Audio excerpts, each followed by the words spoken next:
Welcome to the Property Couch, where each week you get to listen to two of Australia's leading property experts. Bryce Holdaway, co-host of Location Australia on Foxtel's Lifestyle channel, and Ben Kingsley, Chair of Property Investment Professionals of Australia, and the 2014 and 2015 Property Investment Advisor of the Year. All right, folks, you're on the Property Couch, where each week Ben and I bring you the insider's guide to property investing, mate. Have you plenty of sleep now that the Olympics is over? Yep, catching up. Yeah. But obviously we want to talk about the boomers. Well, we do, because we're proud of them. But we love them. We just missed out. I just had a quick look before. It's our fourth placing since 1988. Yeah. So just missed a medal. We did. Congratulations, lads, if you're listening. Yep. Tough day at the office. That drive, the drive by that Spanish guy, Paddy Mills, got out the way. I mean, there was no foul there, but anyway, that's tough. I thought the Spanish played, on the whole, a very good game, and I thought when we started to take them on, that's when we started to, bring out our natural flair of the game we play, and I think that was important. But on the whole, the Spanish, did they deserve the medal? Probably. I thought we came out of the blocks a lot better than we did against Lithuania, but ultimately, congratulations for a good position. But it's definitely onwards and upwards in Tokyo. For Tokyo, yeah. I mean, we've got a pretty good, exciting list. We just got to just help Andrew Bogut get some longevity so that he can stick around and hang out for that one. So, Andrew, just get yourself on some ice, mate, and we'll just sort of basically settle yourself down, and we'll bring you out, just like that big Spanish centre who basically was the difference on the night. He was 36, so I'm expecting you to suit up again, Andrew, if you're listening. Yeah, Andrew, I'd like to see you suit up again. And a noticeable absence of footy talk. Dane Swan's retired this week, so mate, the tat's gone. Mate, what a legend he is. 258 games. Correct. Runs like he shouldn't be an athlete. He's got a Brownlow medal. He's got a premiership medallion. I hate to pump up Collingwood ties, but he actually does impress me. I'm sure off the field he's got some interesting lifestyle choices. But you said that, not me. I'm talking about snowboarding. I'm talking about that's right. He's going to Europe for 6 months. But, true. Loves his music. Yeah, loves a quiet ale. Mate, if it wasn't for him, no one would have a tattoo in the AFL, I wouldn't have thought. No. He was a trendsetter. Quality player. Loved the competition. Didn't care too much for all the paraphernalia that went with the professionalism of it. But, as soon as he crossed that white line, he gave everything. And that's all we ask for of our players who wear the jersey. So there's the token Collingwood shout out. You can return serve. Pav. I thought you'd forgotten for a second then. I thought you'd forgotten. Superstar of the competition. Yeah. Absolute superstar of the competition. That was a test, I was seeing if he was going to return the tennis ball. ball. If he had played in Melbourne, he would be bigger than Ben Hur. That's how good he was to move through the midfield in the peak of his powers. I saw him play a game at the G against the Pies where he was effectively the lone hand against the entire team. They didn't win that day. I think we tied a draw up by about 48 points, something like that. But the point, he's a bona fide superstar. He would have played more games than Boomer Harvey if he didn't have to travel from across the Nullarbor every second week. I think you're right there. Just a gun. There we go, folks. There's a little bit of sports banter we haven't done for a little while. So open the footy banter anyway. Footy banter. So, mate, we're going to hopefully provide some frameworks for people just to think about today. Yeah. The 10 biggest risks when investing in property. And we wanted this to be a takeaway for everyone where they can pretty much start from wide out, and we'll go right down to our number one risk, or number one is it's just we'll build it up to the point where this is the one that everyone faces the most. Yeah. And so stick around for that, folks, to see what we're talking about right at the end of the podcast. But mate, kick it off. Yeah, so we've organised our list into the boring but important. And by that we mean we're going to start off with the macro ones, so the big ones. So we're talking about general market and economic risk. So these are the things that are sometimes outside of our control in regards to we don't make up the economy as an individual.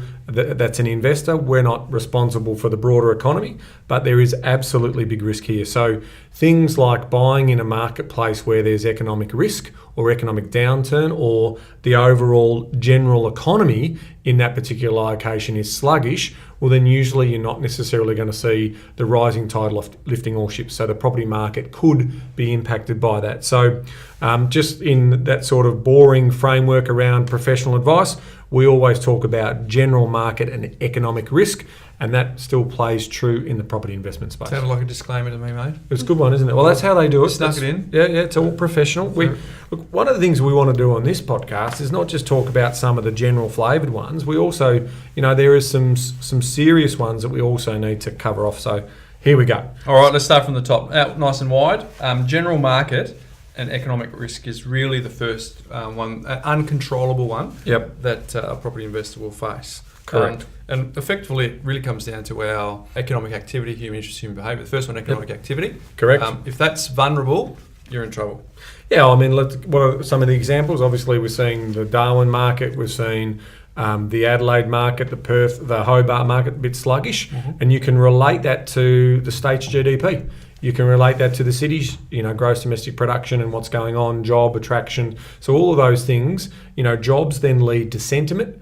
If I'm feeling good about my job, I'll spend a little bit more, which means the economy moves on a bit, and I'll potentially, if things are really good, I'll look to invest. So those types of things need to be in play in terms of looking at it from a macro perspective. Correct. And if you're in a state where the government's poorly managing it, or not encouraging investment, or not encouraging investment in jobs, that's something that's very much out of the control that fits into that category. So there you have it, folks. The number one biggest risk that you face when investing in property from a macro perspective is just the general market and economic risk. What's the next one, mate?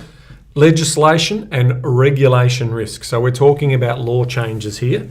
Some of the big things that we see from government around changes. Now, obviously, the no-brainer one is around negative gearing. You've heard us talk about this on the podcast before. If you're new to the podcast, again, a little reach out, start from the front, work your way through the episodes. You'll get greater knowledge by doing that.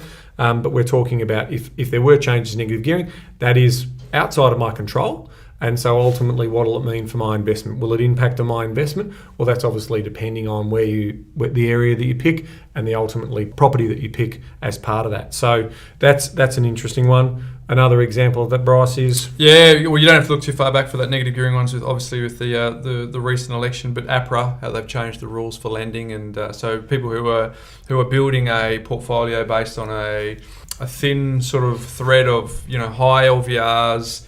Put in the least amount of capital that they could so that they could leverage further. That was knocked on the head when APRA made some changes about over 90% lending, and also how much percentage of their loan book could be created for new business for investors. So if you were investing in property and you already had that strategy in place, and outside of your control, your access to funds were limited, that's going to have a huge risk on it. Yeah, so I'll finish that one off by saying... the foreign investments, they've now taxed foreign investors as well. This is another example of it. We also saw... 2 million. Yeah, in New South Wales. We also saw the state government in New South Wales about sort of almost 10 years ago now, introduce an investor tax on property, which dampened construction and building. And they were all the things that sort of made a market not necessarily the right time to get into that particular market. So it can happen. It's outside our control. We just need to be aware of it. So when we are making decisions, that we know that the game of property can change, and some of the big parts of those changes can be driven by the people who control the laws of this land. And that's what we're talking about. Very good. The next one is property cycle risk, and that's largely a timing play, because we all agree that it's time in the market that's really important. But if you actually get into a market that's already had a very good run, and you might not see any growth for the next 3 or 4 or 5 years, and then towards the end of the cycle you see some growth, nobody wants to be in a position where they're forking out money to hold property and it's got no reasonable expectation for growth. So think Perth at the moment, think Darwin, and Robert Kiyosaki always says that risk is a measure of knowledge. So the more, if you're looking at a deal compared to someone who's never looked at a deal before, your risk to their risk is probably enormously different based on exactly the same deal. And in property cycle risk, you can look at it that way as well, because even though Perth has got low sentiment, it's in the wrong time of the cycle for a headline, There's, we only talked to Damien recently on the couch. There's enormous opportunity for people who see the opportunity of buying counter-cyclically. Correct. And being in a non-competitive situation where they can actually buy properties that they can add value to, maybe in a land banking scenario, they get some town planning changes. I even saw an article that Damien was chatting about in Willagee over in Perth, where they've had some rezoning done on those properties. So if you can get in early and you can see the risk as being just a measure of knowledge, you can counteract that. But generally speaking, if someone's got a conservative, passive approach to building a portfolio, there is property cycle risk. Yeah, the wise ones go where no one normally would be going at that time of the cycle. Good one. So that's the reality of what we're sort of talking about here, and that is this sort of whole psychology of market sentiment. So we're all sheep when it comes to investing. If we see the share market going really well, we all want to get in there. It's just the last ones to the party are usually the ones that get burnt the most. So it is the brave man or the wiser man who goes into a marketplace that everyone else is sort of saying, are you going in there? So take Perth, for example, and Darwin, for example. We are very closely monitoring those two markets right now. And as soon as we think that we've seen the bottom, then you watch us. We will take ourselves and our clients into those particular markets because that's the right time. But we just don't want to be caught in the cycle where if we get in there now and it's 3 or 4 years away, that's 3 or 4 years of interest that we have to pay, and we don't want to be caught in that. That's dead money, that's opportunity cost. So we want to make sure that we're definitely confident that the bottom's out and we're getting that economic stimulus and that market cycle sort of interacting at the same time.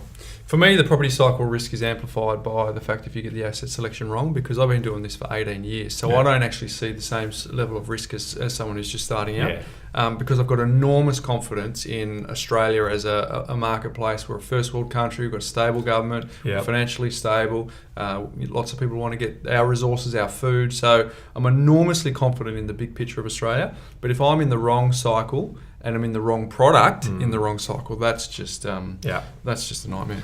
Totally. So in a way, it's a bit outside of our control, but as smart investors, we should be able to take control of that and wrestle it across into our control by picking the right area at the right time and not be one of the sheep in following the FOMO that can sometimes happen in particular markets, thinking you've got to get in. If you're last to the party, it's a dead duck. Very good, Ben. So we've got general market and economic risk, we've got legislation and regulation risk, we've got property cycle risk, and we've got... Well, basically, we've got climate risk, which is weather risk. It's, what's happening, and this is a new one in a way, but we are seeing more dramatic weather events. Some people may disagree with us, some climate skeptics, but I think the proof's in the pudding. Won't name names, but they know who they are. Can't believe they get a TV show and a column in the paper. But anyway, we move on. I don't even know what you're talking about. Don't you? Oh, you should know. If I mention AB, that might work it out. I'm sure some of the listeners might work out who that is. If we got flooding, so absolutely we need to understand peak floods, events, storm events, bushfire events, those types of things that will risk the marketplace on a macro level. So, again, these are some of the things that are outside our control. But if we make a decision not to invest because of climate change, you're still going to have to be around. You're still going to have to live a little while longer. Yeah, exactly. You don't want to sort of just live in a box and don't do anything. The way you can mitigate that, because I agree, is in Brisbane, for example, we can actually see records of the 1974 and the 2011 floods. Yep. So we as an advisory team will not buy a property for a client that's been affected by a flood prior. Yep. What's interesting about the 74 and the 2011 floods is 74 was higher water level. Yep. 2011 affected more people because of density. Yeah. But 74 flood level was actually higher. Okay, good. So the point of that is you can mitigate against weather risk, because Brisbane's the river city. It's got a big dam that they have to let go, and there's a huge amount of rain, and that's got to run downstream. And I remember we all remember seeing that big boardwalk down at the bottom of the getting smashed under the Story Bridge. Yeah. Oh, absolutely. But we don't buy something that's been previously affected. Now, there are people who are speculators. I've got a mate who bought a property that was underwater in Indooroopilly and has made quite good dollars because it was 35 years between floods. And so he's just taken a punt and said, right, I can buy cheap, I can renovate, add some value and move on, and people will forget quickly. And they may change the infrastructure to divert a bit of that water. They'll say that these events, even though they're 1 in 100-year events, we know will happen twice in 40 years or 35 years. It's interesting, 1 in 100 years. It doesn't mean it happens once every 100 years. It just Correct. means there's a 1% chance of it happening every year. Correct. That's a really good point. So weather risk is definitely a risk, but you can mitigate. Even so, you look at the storms. The storms are probably the hardest one because up in far north Queensland, they've got insurance premiums that reflect that that's pretty sort of ad hoc and random. But ultimately, they survive as long as you can have a look at previous flood level history. That's a good one. And beachfronts. Let's not forget the rising king tides, these big storm surges. We see videos of and news stories of houses falling into oceans and all of that because of these larger storm events. So, beachfront land, which we would consider as absolute scarce, you want to make sure that if you're buying beachfront land, what are the risks associated with erosion and those types of things as well. So it's not just the big storms that come through and the flooding. It's also these storm surges in these locations where what we would class as beautiful prime real estate can also be impacted through weather events. So the question of those sorts of properties are they investment grade? Because they make for beautiful owner-occupier residences, but for most people they can mitigate the fact that it's probably a fair way out of the bell curve. Not impossible by any stretch. Definitely not. But out of the bell curve for most property investors who are looking to probably spend sub-million to buy. So, mate, that's kind of you put it boring but important, the macro view. So general market and economic risk, legislation and regulation risk, property cycle risk, and I guess climate and weather risk. And then we sort of drill down into the ones that we can control. So the first one of those I think is planning risk, and we see that a lot. In fact, I think that's probably for the vast majority of property investors that we actually see is if they don't have that, Stephen Covey says begin with the end in mind and reverse engineer. I see a lot of people don't begin with the end in mind innocently because they don't know what to do to begin with the end in mind. But without that, the analogy is you're just a rudderless yacht. Whatever breeze comes, whatever wind blows is what your portfolio is likely to do. How many times you see someone who's capital growth and they're going to develop and subdivide and do passive income and do options and vendor find? They're just seminar junkies, and without a strategy, they're just blowing wherever the wind blows them. One of the most important ones, and I reckon that's why we led with this one, because this is the ones we are in control of. So this is about you, and this is about what you can do. Plan to become what you plan to become. You've heard us talk about this in the podcast before. This is where the rubber hits the road once you know what that pathway looks like for yourself. I've seen far too many people buy properties that they can afford today but can't afford in 3 years, and they have to flog the property and lose cash. So, we're now getting into the hip pocket stuff that has real impact in terms of what it looks like for us. So it's absolutely critical, and we absolutely harp on about this, and if I say absolutely one more time, slap me. But it's important to understand that plan to become what you plan to become. Plan to become what you plan to become. Be a farmer, not a hunter, Ben. Be a farmer, not a hunter. You need to know when to plant the crops and when to harvest the crops. Absolutely. Don't go for the quick kill straight away. So throw the spear or have the... Too many property investors want to be a hunter and get the outcome straight away. Totally. Be a farmer. Know when to plant, know when to cultivate, know when to harvest, and that'll serve you well in that planning space. All right, next one is advice risk. Advice risk.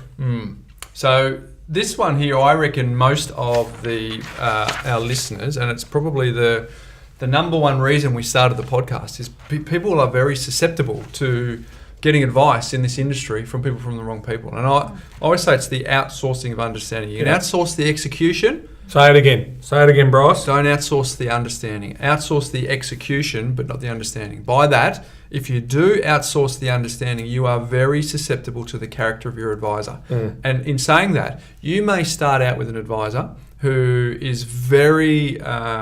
what's the right word? They've got your best interest in mind. They've got the big picture in mind. They might come up against they might get into a divorce themselves. They may get into gambling.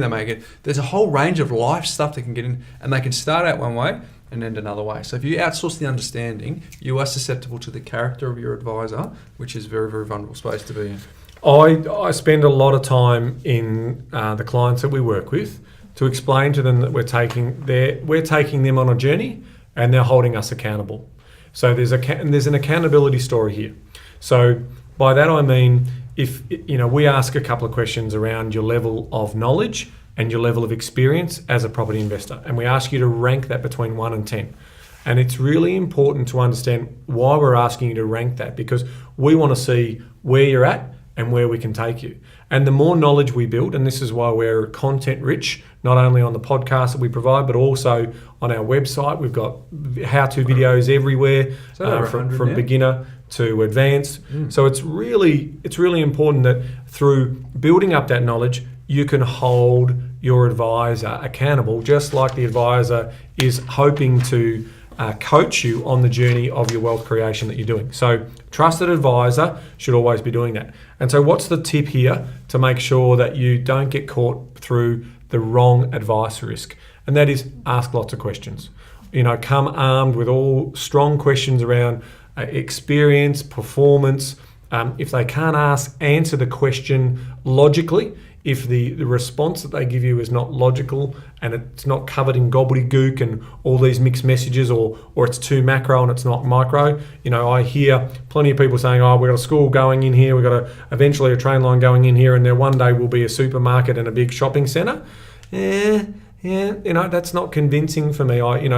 That's not locked away. It's speculation. So it's important that, you've heard us harp on before about the big spruikers, the ones that set up the production workshops and bring you along and, tell you that they're going to work in your best interest, but they've got stock, whatever it may be. This is one about getting into the minutiae of the advisors that you're working with and testing them on all the different levels. Oh, love the way you put it. If you can't explain the topic simply, you don't know it well enough. So they should be able to dumb it down to whatever level you need for it to be understood. I understand there's different pitches that you need to do. And Freakonomics, it's a book by Lebner and Dubner, I think, Levy and Dubner. And they say that economics is just the study of human incentives. So you need to understand how your advisor's getting paid. If they're getting paid fee for service and they're 100% income from you versus they're getting paid from a product. Yep. And it's okay, whatever it is, but know that baseline information to protect yourself from this risk. Because you watch A Current Affair, you watch Today Tonight, all those types of shows, Four Corners, 7:30, whatever it may be, and you see the innocent mum and dad who were sitting there, and they say, we just trusted the advisor, they told us to do this, so we did. Come on, guys, listen to yourselves. If you don't understand it, don't invest in it. Isn't that what Warren Buffett once said? If I can't understand it, I'm not going to invest in it. So don't be caught in the whole activity that everyone else is doing it, so we'll do it too. And if they're quoting returns that are too good to be true, they often are. So it's really important to understand that you've got to take some responsibility, and you can mitigate that risk by understanding what you're about to embark on, and build up that knowledge. And hopefully this podcast is helping you do that. Yeah, when you said if it's too good to be true, it usually is. One of the things that we do in our team, because we back test the performance of the assets, if it's an abnormal outcome, we dig harder. Yeah. Because we go, well, there's reason why 10% roughly is where it's at. So if something comes back at 17 or 18 over a long period of time, I tell the guys, double check it. Do it again. Yeah. There's a typo. There's something in the formula that needs to be, and not always, but if it sounds too good to be true, it usually is because over a long period of time, there's been consistent returns that you get from your money, and if it's getting above average returns, it's more speculation. Yep, love it. Than investing. All right, next one on the list, money management. One of my favourite topics in terms of poor money management. If you can't manage your cash flow, if you can't get your house in order, then it's not a good idea to invest in property, because usually we're going to involve debt as part of that conversation. So coming back to our A, B, C, D, here we are in cash flow and borrowing. So there's several parts to this. We're talking about borrowing risk, we're talking about liquidity risk, we're talking about all of these things, and impatient risk and temptation risk around buying things that you really don't need. And then all of a sudden you get yourself into the cycle of bad debt versus good debt, or what I like to refer as productive debt, because I don't think there is such a thing as good debt. I'd prefer to invest without debt, but I want my debt to be productive for me. That's just a terminology thing for me. Horrible, tolerable, and productive. Oh, go for it. Take it. Horrible debt is credit card debt, consumer Yes. items. Tolerable is the mortgage, because it still goes in value. Yep. And then productive debt. Productive debt. I love that. Can one more time? Horrible debt, Write this tolerable debt, and productive debt.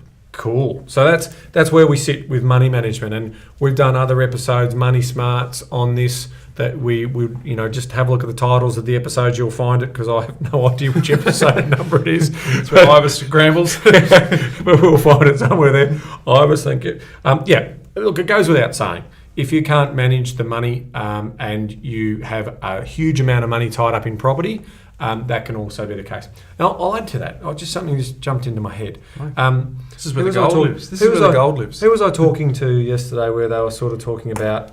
I was talking to a guy who reached out to us about a job here at Hamilton Island? We were talking about that this morning. We were talking about Hamilton Island as well, so that's where that's jumped out. Yeah. All right, so this this guy has reached out to me. God, I think I could remember. Tony, was it Tony? I can't remember. Let's call him Tony for the sake of this Sorry, exercise. Tony, if I've got your name wrong, because I know you listen to the podcast.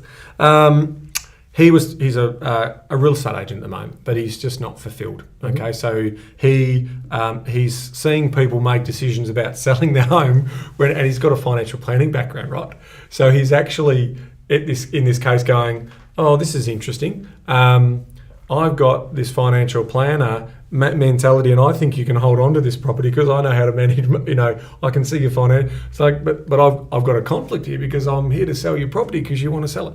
Yeah, but he knows that if they held on to it for 10 years' time, they'll look back and that's money management risk right there. That's opportunity cost. It's all of those things. I always say if you're a poor money manager before you buy an investment property, it's not going to get better. It's actually going to amplify your weakness if you buy an investment property, because leverage is a great friend, but an awful, awful, awful enemy. So money management is critical. And under that is, you could lose your job.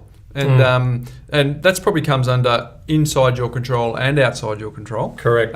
But if you lose your job, that really throws money, man. Let's be honest. That's probably a critical factor for money management if you do that. So the thing about liquidity being a liquidity risk with property, if you plan well enough, Ben, as you well know, liquidity can be something that doesn't have to worry you, because sure, it takes a while to sell the property. Yes. But if you've planned well enough in advance with buffer, yeah, liquidity is just as simple as logging online and tapping into an emergency fund. Yeah, a lot of people think that there's no liquidity in property.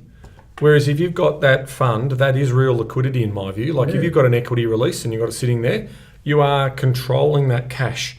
And so that's the science of mitigating the risk of money management. So that's another great little tip. And it was Tony who I spoke to. So thanks, I just had to check that. But yeah, so sorry, Tony. Shout out to Tony. Shout out to Tony. In fact, Marty we know as well. I was having that same chat with him, a client of his wants to sell a property, a really scarce asset in Yarraville, or 4-bedroom house in Yarraville on a good block of land with a north-facing backyard, and he's like, okay, I'm going to earn a crust from selling this house, but you're mad. You should keep it. But he wants to sell it. But it's interesting that he had that chat. That's where we go. That was a good one. What's next?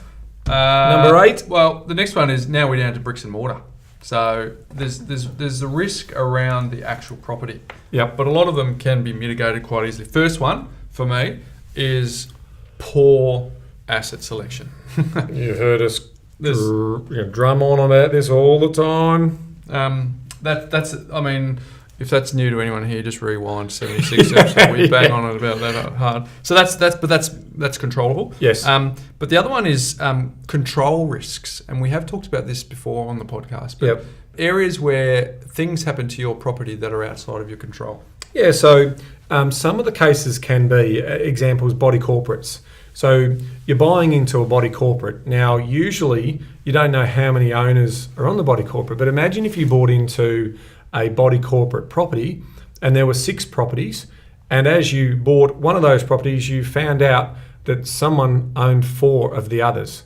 So all of a sudden, the body corporate voting rights are not in your favour. You are a minority operator inside that body corporate. So if that person who owns 4 wants a new roof, wants all these things done, it's very difficult for you to counteract that. And so all of a sudden this control risk can also be part of that play, where what's going to happen here is you're going to be challenged around special levies and extra costs. So all of that return that you thought you were going to be able to receive can be chewed up in additional expenses. So it's really important, again, when we're looking at the actual property selection and looking at the risk of buying right, wrong location, right or wrong property, that you understand control. Because a lot of people invest in property, Bryce, don't they, for control? Because it's a tangible asset. You know, we can knock on it, we can think about it, it's real, we can improve it, we can do all those things.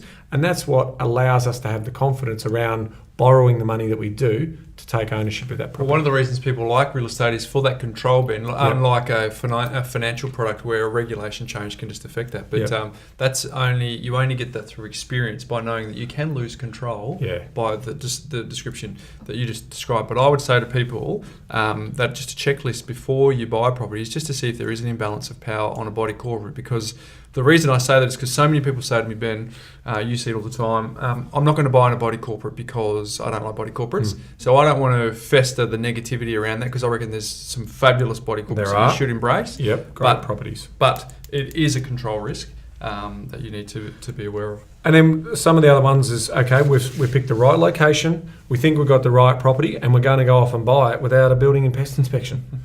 So now we're in control of this decision, guys. So why aren't we doing a building and pest on the property?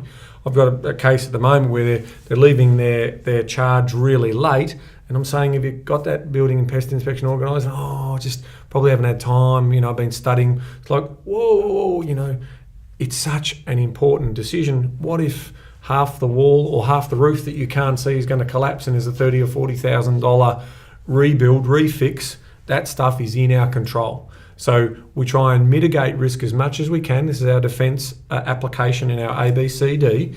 And part of that should be that we get the professionals to take a look and share their opinion to us. Very good, Ben, because it's easy to walk through a property and get carried away with the emotion of it. The aesthetics. This looks good. How many times does people go back to the pre-settlement inspection, a week before settlement? They go, oh, I didn't notice that crack before. I didn't notice that before. Because their blinkers were different when they were going through. So it's for $300 in Melbourne here, because it's $395. I mean, it's pretty cheap insurance. So, very cheap insurance. So that's about actual property risk. So there's asset selection, building, making sure it's everything there, and then control. How much control can you have on it? And then also understanding what the neighbours are about to do, developments and things, subdivision that's going to go on next door, and also changes to the street or whatever's going to occur. You just need to do your due diligence, the old DD word. Bit of DD, and I can't say it, so I don't say it very often on the podcast. Due diligence. My team just hangs it on me for that, so that's okay.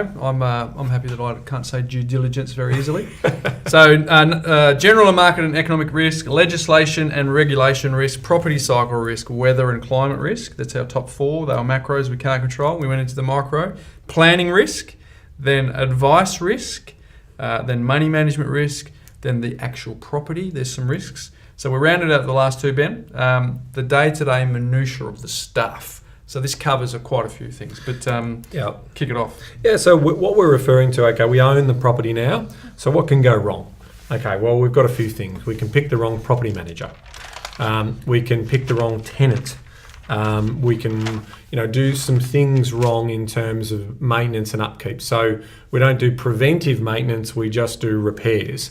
And some of that preventive maintenance, such as painting it or doing a touch-up paint, as opposed to, waiting 2 or 3 years and then all of a sudden we have to repaint the whole thing again because we didn't do, now by not painting it, the woods rotted around the windows, so we're not going to get another 10 years out of those windows anymore. Whereas if we had done a preventive paint job around the windows, that would have made it waterproof a little bit better for that period of time, so we could have made our asset last longer. Because again, this is about return on investment. It's not about a pretty property, but if you don't keep your property in a good order, they can come back and bite you on the bum.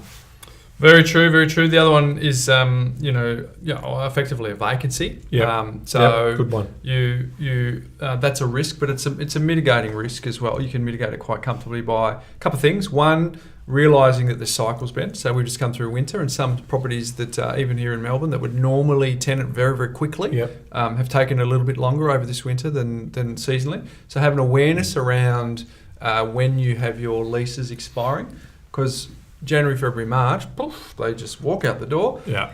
July, August, September, mate, people are watching the footy and they're in front of the fire and they don't want to move. So they're settled. But particularly in the southern states. And so those are the things that we need to be wary of. But also back at the due diligence stage. Nice. Got that one out. We got that one out all right that time. We're checking vacancy as part of our entry indicators before we buy, just to have an awareness around that. But if you're buying in an area that's is in demand and you're conscious of cycles and you price it right, that's how you mitigate the vacancy risk. I'll give you an example. So I've got a property in Flemington. So now Flemington's a great sort of Melbourne area. It's walking distance to Racecourse Road, and it's got all of the bells and whistles to train station. So all of the stuff that I advocate to buy, I bought. So I bought this property, and there was one period there where for 6 weeks it wasn't rented. And so now usually we work on 4 to 5 weeks annually in our modelling. So we're very conservative on occupancy rates, or vacancy rates as we call them.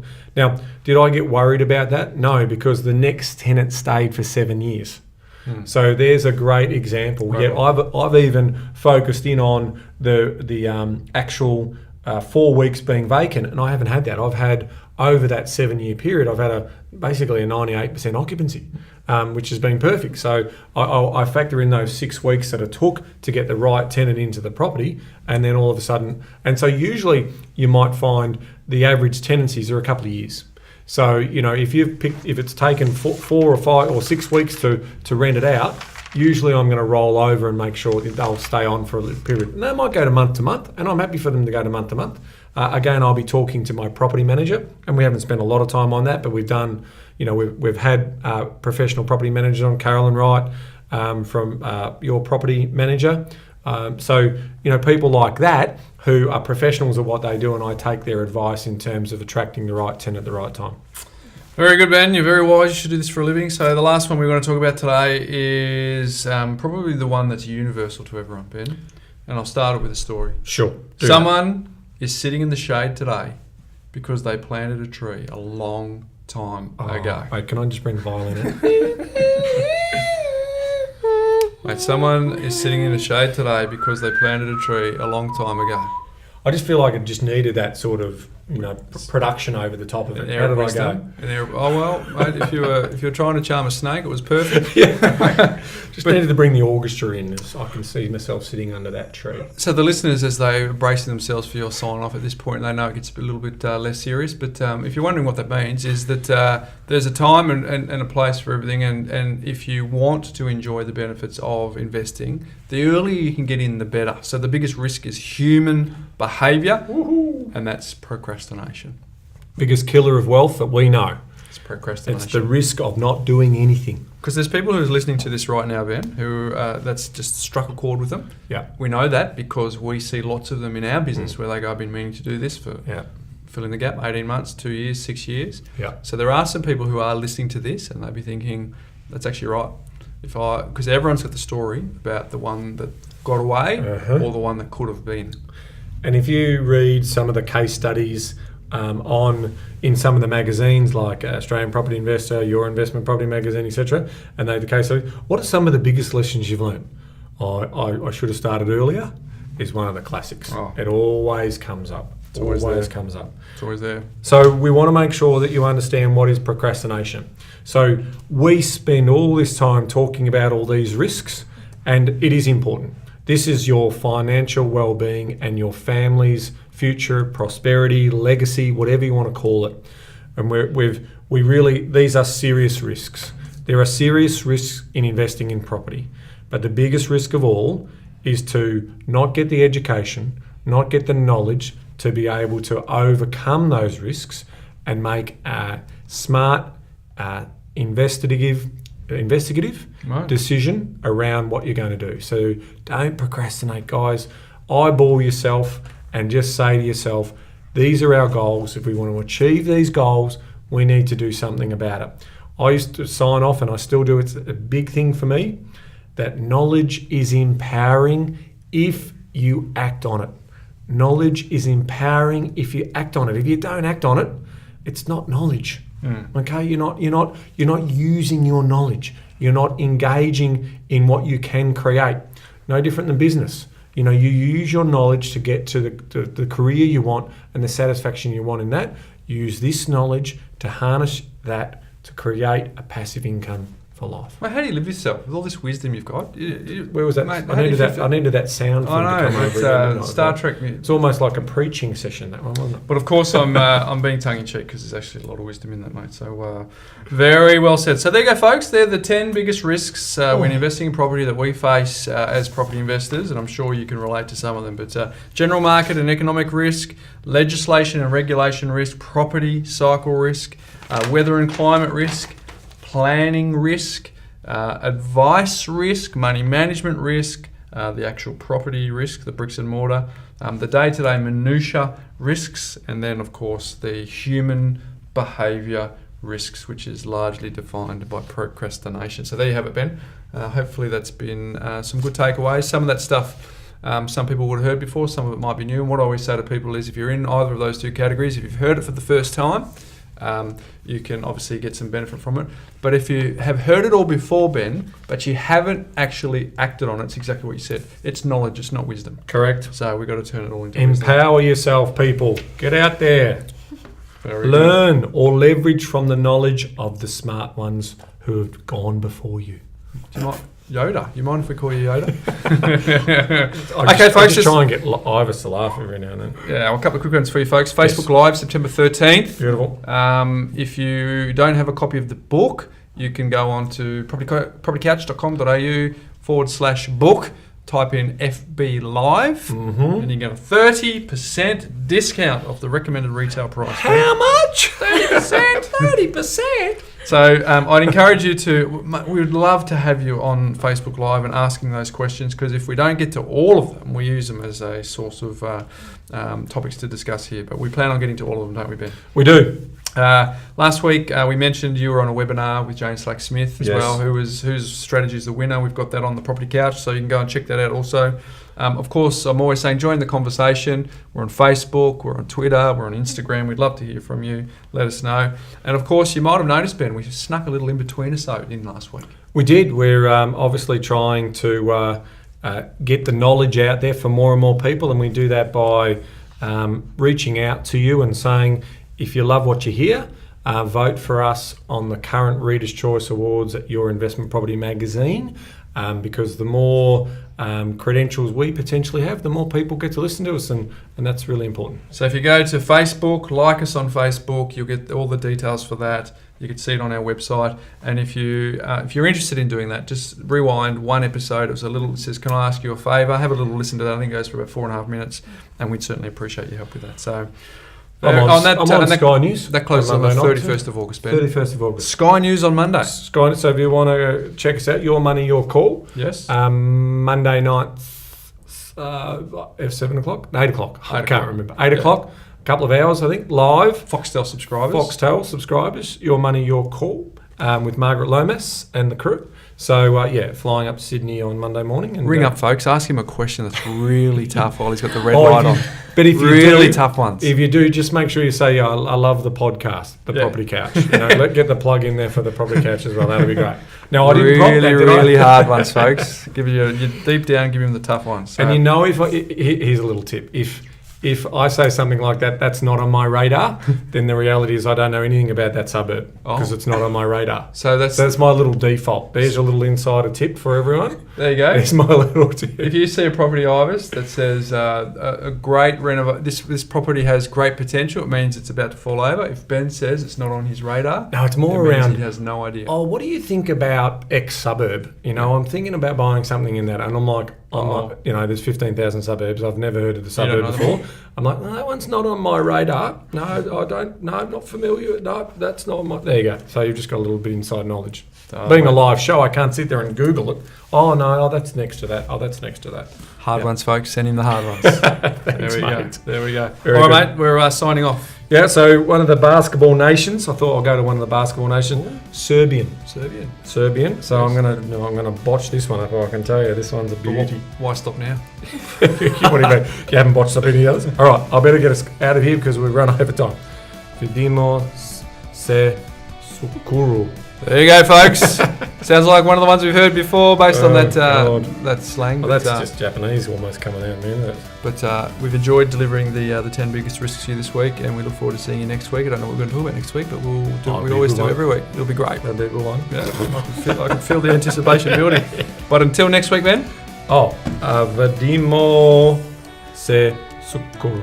Sukuru. There we go, folks. I'm not sure that was Japanese, consistent, isn't it? but one thing's got very an exclamation consistent about mark the on show the end of it. is we will see you next week. See you, folks. Vidimo se sukuru.